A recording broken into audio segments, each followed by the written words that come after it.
Hello everyone, welcome back to my channel. कैसे हैं आप सब? आई होप आप सब बहुत अच्छे होंगे। तो फ्रेंड्स, आज के वीडियो में ना मैं आप लोगों को अपना किचन टूर भी देने वाली हूँ, साथ में अपना क्लीनिंग रूटीन भी शेयर करने वाली हूँ और आपको ये भी इस वीडियो के माध्यम से दिखाने वाली हूँ कि मैंने अपने नॉन मॉड्यूलर किचन को किस तरीके से ऑर्गेनाइज़ करके रखा हुआ है। देखिए, मेरी शादी को ऑलमोस्ट है ना 14 साल हो गए हैं, मतलब 14 कंप्लीट हो गए हैं और आज तक ना मैं कभी भी नॉन मॉड्यूलर किचन में नहीं रही हूँ। मतलब कभी भी जहाँ पे भी हमने घर लिया ना, कभी भी ऐसा नहीं हुआ कि नॉन मॉड्यूलर किचन हो वहाँ पर। फर्स्ट टाइम ऐसा हुआ है इस घर में कि यहाँ पर किचन जो है ना वो मॉड्यूलर नहीं है। कोई भी अलमीरा नहीं है, यहाँ पर कुछ भी नहीं है। तो ये मेरे लिए भी बिल्कुल फ़र्स्ट एक्सपीरियंस था कि किस तरीके से मैं जो है ना किचन को रखूँगी, क्योंकि देखिए आदत हो जाती है ना। हमेशा आपको अगर अलमीराज़ की आदत हो गई है तो आपका हाथ भी बार बार वहीं जाता है। आपको किचन को उसी तरीके से ऑर्गेनाइज़ करने की आदत होती है, क्योंकि जनरली हर जगह पर एक स्टैंडर्ड मॉड्यूलर किचन होता है, खासकर रेंटेड अपार्टमेंट्स के लिए। वहाँ बहुत ज़्यादा फैंसी चीज़ें नहीं होती हैं। तो जहाँ जहाँ भी मैं रही ना, नॉर्मल रेंटेड अपार्टमेंट होते थे और एक स्टैंडर्ड किचन का जो है ना प्लेटफॉर्म और मॉड्यूलर जो अलमीराज होती थी वही होती थी। तो आदत बनी हुई थी उसी तरीके से रहने की। तो यहाँ पर मैंने ट्राई किया है कि किस तरीके से अपने किचन को ऑर्गेनाइज़ करूँ और फंक्शनल भी रखूँ। तो चलिए देखते हैं वीडियो में कि किस तरीके से मैंने अपने रेंटेड अपार्टमेंट की किचन को अरेंज किया है और कैसे उसको फंक्शनल भी बनाया है, ताकि ज़्यादा प्रॉब्लम भी ना हो और बहुत आसानी से हम यहाँ पर काम भी कर सकें और अच्छा भी लगे।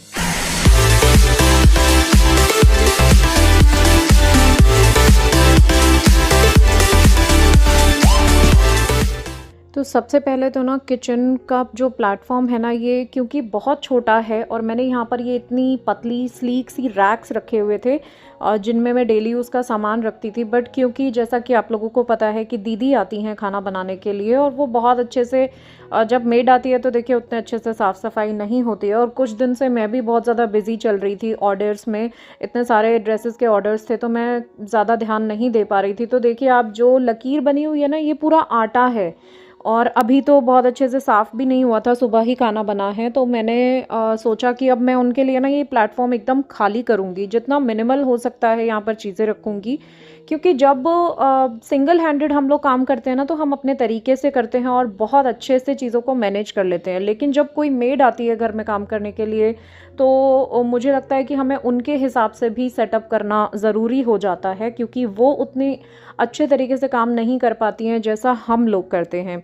तो आज मैंने यही सोचा कि इस प्लेटफॉर्म को मैं एकदम नीट एंड क्लीन करूँगी, खाली करूँगी एकदम, ताकि एटलीस्ट वाइप आउट तो करें, वो कपड़ा तो मारें ढंग से, और अगर सामान नहीं होगा तो कपड़ा भी प्रॉपरली मारा जाएगा। तो मैंने सबसे पहले जो है ना किचन को प्रॉपर जो प्लेटफॉर्म है उसको खाली कर लिया है और जो डस्ट थी और जो आटा था उसको समेट लिया है। उसके बाद ये मेरे पास एक 2 टियर रैक थी वुडन की, जो मैं पहले प्लेटफॉर्म पे रखा करती थी। अभी मैंने कहीं और इसको यूज़ किया हुआ था, बट मैं अब वापस इसको किचन में लेकर आ रही हूँ। तो इसको अच्छे से मैंने धुल के साफ़ किया अब की बार। वैसे तो वुडन है तो ज़्यादा पानी नहीं लगाना चाहिए, बट बहुत गंदी हो रही थी तो मैंने इसको धुल के और बाहर उसको धूप में रख दिया है। अच्छी खासी धूप लग जाएगी 2-3 घंटे की, तो एकदम ठीक हो जाएगी। उसके बाद जो ये पीछे है ना, पीछे ये पूरी वॉल खाली है। तो इस वॉल को ना, जब हम आए थे तब ये पूरी खाली थी। तो मैंने इस तरीके की जो है ना ग्लास शेल्फ लगवाई, ताकि मेरा किचन के जो कंटेनर्स हैं वो अच्छे से अरेंज हो सके। तो अब क्योंकि ये ग्लास है और ओपन है तो बहुत जल्दी गंदी भी होती है, क्योंकि मेरा किचन घर के एकदम पीछे की तरफ है, जहाँ पर कोई भी वेंटिलेशन नहीं है और ना ही यहाँ पर चिमनी लगी हुई है और ना ही यहाँ पर एग्जॉस्ट का कोई भी अरेंजमेंट है। तो यहाँ पर जो है ना इतनी ज़्यादा चिकनाहट हो जाती है, खाना बनता है और छौंक लगता है, तड़का लगता है, तो सारी चीज़ें यहीं जमती हैं, तो ये बहुत जल्दी गंदा हो जाता है।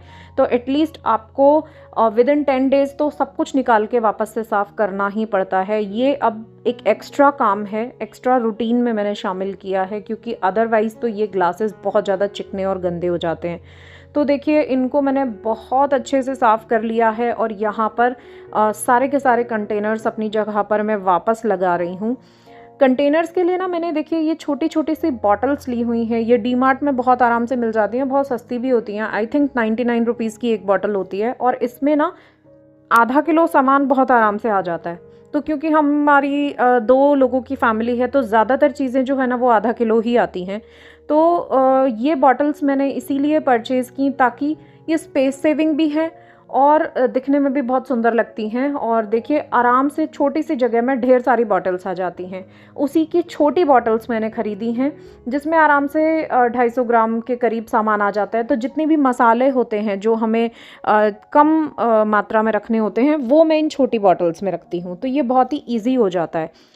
फिर साथ में अभी दोपहर हो गई थी, लंच के लिए अजय आए थे तो मैंने उनसे थोड़ी सी हेल्प ले ली इसको पेस्ट करने में। मैंने सोचा ये बहुत दिन से मैंने परचेज़ करके रखा हुआ था तो इसको हमने मिलके पेस्ट कर दिया और ये बहुत अच्छे से पेस्ट हो गया। सुंदर भी लगता है, इन्हांस हो जाता है लुक थोड़ा सा किचन का, अच्छा लगता है। तो देखिए ये जो रैक है ना इसको मैंने यहाँ पर लगा लिया है और इसमें जो है ना नीचे क्योंकि यहाँ पर ऑयल बॉटल्स भी रखी जाएंगी तो बिल्कुल भी लीकेज ना हो, स्पिलेज ना हो और ये ख़राब ना हो, इसकी वजह से नीचे मैंने पेपर लगा दिया है। तो आप भी इस तरीके से ना अपनी जो भी रैक्स होती हैं ना उनमें टिश्यू पेपर्स ज़रूर लगाइए, या फिर अगर कोई रिटायर्ड जो टॉवल्स होते हैं ना उनको भी कटिंग करके लगा सकते हैं आप।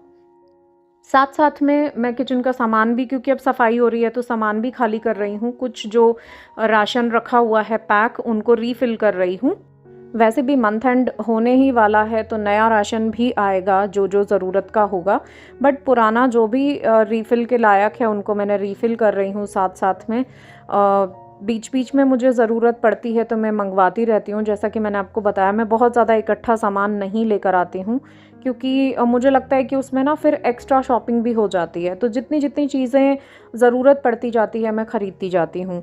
तो इनको देखिए मैंने वापस बॉक्स में रीफ़िल कर लिया है और इनको भी अपनी जगह पर लगा दूँगी, क्योंकि जब डीप क्लीनिंग होती है ना तो हर एक चीज़ को मैं वापस जो है ना डीप क्लीन करके रखती हूँ। कंटेनर्स को भी वाइप आउट करके रखती हूँ और जो जो भी सामान हमें रीफ़िल करना होता है, कुछ पाउचेस जो होते हैं उन सबको भी मैं रीफ़िल करती हूँ। उसी तरीके से अभी मसालदानी भी मैंने रीफ़िल की। तो देखिए मसालदानी में भी ना नीचे एक पेपर लगा कर रखिए ताकि स्पिलेज जितनी भी होती है ना उससे कंटेनर गंदा ज़्यादा नहीं होता है। अदरवाइज़ कंटेनर गंदा अगर होता रहे ना तो वो जम जाते हैं मसाले उसके अंदर और फिर स्टील पर दाग भी पड़ जाता है। तो इस तरीके से देखिए यहाँ पर मैंने मिनिमल एकदम सामान रखा है। सिर्फ एक रैक रखी है जिसमें तेल और घी और टी शुगर के कंटेनर्स होंगे। साथ में मैंने स्पैचुलास रखने के लिए जो कंटेनर है वो रखा है। पीछे ये जो रैक है ये मैंने अभी कुछ टाइम पहले ही किचन में शिफ्ट की है, इसको ढक दिया है। कोई भी एक जो है ना टेबल रनर इस पर डाल दीजिए और पीछे मैं अपना डेली यूज़ वाला सामान रख रही हूँ जिसमें मसालादानी भी पीछे ही रहेगी और जो सूखे आटे का डब्बा होता है वो भी पीछे रहेगा। एक छोटी सी रैक रख दी है, उसमें छोटे मोटे जो सामान होते हैं वो रख दिए हैं। तो देखिए कितना वॉलपेपर भी सुंदर लग रहा है, एकदम ब्राइट हो गई है किचन इसकी वजह से। और प्लेटफॉर्म भी मैंने एकदम खाली कर दिया है, अब सफाई में भी ज़्यादा प्रॉब्लम नहीं होगी। तो देखिए पूरे जो है ना मैंने ये भी अच्छे से अरेंज कर दिए हैं। जो भी गंदगी थी सब साफ़ हो चुकी है। कंटेनर्स भी मैंने एकदम वाइप आउट कर दिए हैं। तो किचन मेरी एकदम जो है ना बढ़िया साफ़ हो गई है। ये मेरे पास एक वुडन जो है ना क्या बोलते हैं इसको, मसालादानी ही है एक तरीके से। तो इसमें मैं ड्राई स्पाइसेस रख रही हूँ, जो खड़े मसाले होते हैं ना उनको इसमें रख दूँगी ताकि 4 अलग अलग डब्बे ना निकालने पड़ें जब भी हमें खड़े मसालों की ज़रूरत पड़ती है। ज़्यादातर चावल भी बनाते हैं तो उसमें भी लौंग इलायची वगैरह की ज़रूरत पड़ती है और बाकी भी अगर किसी सब्ज़ी में खड़े मसालों की ज़रूरत है तो सब कुछ एक ही जगह पर मिल जाए। पहले मैं ना इसमें अलग अलग तरीके के नमक बना कर रखती थी, बट क्योंकि ये इस रिमूवेबल नहीं है ना तो सफाई करने में बहुत प्रॉब्लम होती थी, तो इसीलिए मैं अब इसमें ड्राई स्पाइसेस ही रखती हूँ। खड़े मसाले बहुत आराम से इसमें यूज़ हो जाते हैं। तो देखिए ये मैंने आपको शेल्फ़ दिखाई। अब इन शेल्फ़ के मैं अंदर ना मैंने ये जो सामने रैक रखी हुई है वाइट, ये मैंने आपको अपने वार्डरोब ऑर्गेनाइजेशन में भी दिखाई थी। ये मैंने 2 रैक किचन में भी रखी हुई हैं जिसमें सामने कढ़ाई रखी हुई है और बड़ी वाली जो थाली और प्लेट्स होती हैं वो रखी हुई हैं। साइड में कॉर्नर में मैंने जो एक्स्ट्रा कढ़ाइयाँ हैं वो मैंने एक के ऊपर एक स्टैक करके रखी हुई हैं और नीचे ही चकला बेलन और तवा भी यहीं पर रहता है ताकि फटाफट से यहीं से लेकर वो बहुत आसानी से एक्सेस भी हो सके और ज़्यादा प्रॉब्लम भी ना हो, क्योंकि ढूंढने के लिए देखिए जगह किचन में बिल्कुल भी नहीं है। 4 टोटल शेल्फ हैं, उन्हीं में ही सब अरेंज करना है। सबसे नीचे वाली शेल्फ में जो सबसे कम यूज़ होती हैं चीज़ें, बड़े कंटेनर्स जो हैं, जो एक्स्ट्रा रिफ़िल जिनके अंदर होता है वो रखे हुए हैं, जो महीने में मुश्किल से 2 या 3 बार ही निकाले जाते हैं, क्योंकि बहुत ज़्यादा नीचे झुक के निकालने में भी बड़ी प्रॉब्लम होती है।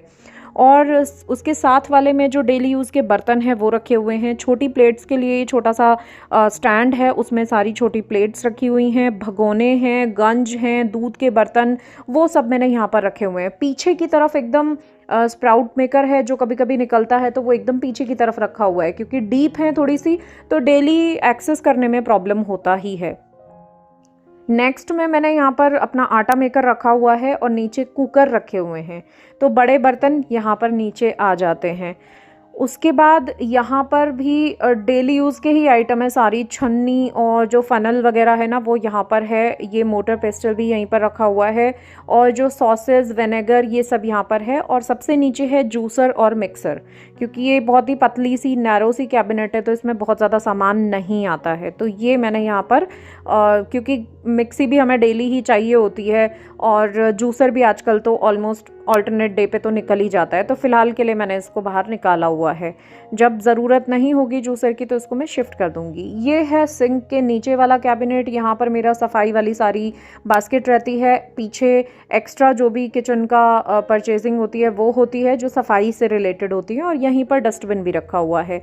तो ये यहाँ पर इस तरीके से। उसके बाद ये जो कैबिनेट मैंने आपको दिखाई थी, तो ये मैं अभी कुछ टाइम पहले किचन में वापस लेकर आई हूँ। तो यहाँ पर ना मैंने सारे के सारे अपने यूटेंसिल्स और एक्स्ट्रा जो ग्रॉसरी होती है उसको स्टोर किया है, क्योंकि छोटे बर्तन नीचे रखना मुझे नहीं अच्छा लग रहा था, क्योंकि वो थोड़ी सी स्लैब के नीचे ना छोटे छोटे बारीक बारीक बजरी गिर रही है, तो इसीलिए मैंने इनको यहाँ पर स्टोर किया। स्टील के बर्तन सारे ऊपर वाली रैक में, बीच में जो खुले हुए पैकेट्स होते हैं एक बास्केट पे भर के उनको रखा है, ताकि उनको यूज़ करना आसान रहे और पता रहे कि यहाँ पर रखे हुए हैं। एक्स्ट्रा जो ग्रॉसरी के पैकेट्स हैं वो मैंने यहाँ पर रखे हैं, जिनके कंटेनर्स अभी खाली नहीं हुए हैं। और उसके बाद ऊपर वाली जो रैक है वापस, उसमें मेरे सारे ग्लास के जितने भी डेली यूज़ के हैं ना, कप और ग्लासेस, साथ में प्लेट्स वगैरह, वो सब मैंने यहाँ पर रखी हैं। और उसके बाद नीचे वाले दोनों में फिर से सामान जो है बीच वाली रैक में मैंने रखा है। अपने जितने भी चॉपर्स हैं और मिक्सी के जो भी जार हैं, टोस्टर, ये सब मैंने इसमें रखे हैं, ताकि सारे ये जो छोटे छोटे जो अप्लाइंसेस होते हैं ना, ये हमेशा गड़बड़ कर देते हैं और मिलते नहीं हैं, तो यहाँ पर रख दिए। और सबसे नीचे में फिर से मैंने ग्रॉसरी रखी है। तो इस तरीके से मैंने अपनी छोटी सी किचन को ऑर्गेनाइज़ किया है। आई एम श्योर आपको ज़रूर पसंद आया होगा ये वीडियो। आप मुझे ज़रूर बताइएगा कि आपको कैसा लगा। अच्छा लगे तो लाइक ज़रूर कीजिएगा, और अगर आप फर्स्ट टाइम विज़िट कर रहे हैं तो सब्सक्राइब भी ज़रूर कीजिएगा। और अब लेते हैं एक चाय ब्रेक, क्योंकि भाई इतने सारे काम के बाद एक चाय तो बनती है। तो चलिए दोस्तों, इसी के साथ मैं आज का वीडियो यहीं पर एंड करती हूँ। मिलती हूँ आपसे नए वीडियो में। तब तक अपना खूब सारा ख्याल रखिए, और मुझे कमेंट्स करके ज़रूर बताइएगा कि आपको ये किचन टूर कैसा लगा। तो चलिए मिलती हूँ आपसे। Take care and bye.